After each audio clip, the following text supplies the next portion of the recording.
জবাব চাই। জেগেছে রে, জেগেছে। আমাদের দাবি একটাই, আমরা ডিগ্রি সমমান চাই। আমরা ইন্টারমিডিয়েট পাশ করে এখানে আসার পরে আমরা বিভিন্ন কোচিং করি, কোচিং করার পর আমরা ভর্তি যুদ্ধে স্ট্রাগল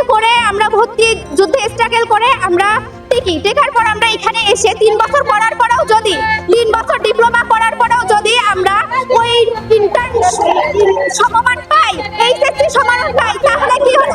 এটা কোনো কথা হলো?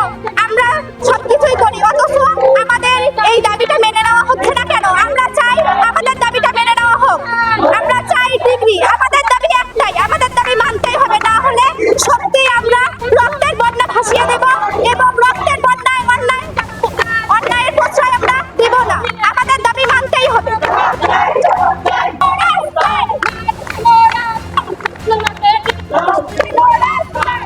আসসালামু আলাইকুম। আমরা এসএসসি পাস করে একটা ভালো রেজাল্ট নিয়ে তারপর এডমিশনে যুদ্ধ করে, যেখানে 54,000, আমাদের ডিপ্লোমার কথা বলি, যেখানে 54,000-এর বিপরীতে আমরা যুদ্ধ করে 3,000, অলমোস্ট 3,000 সিটের মধ্যে একটা সিট নিয়ে আবার 3 বছর পড়াশোনা করে 6 মাস ইন্টার্নশিপ করে আবার আমরা কেন এসএসসি সমমান থাকবো? আমরা চাই আমাদের এই ডিপ্লোমা কোর্সটাকে ডিগ্রি সমমান দেওয়া হোক।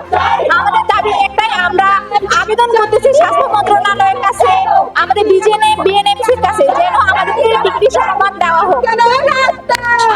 দৈনিক আজকের বাংলা .net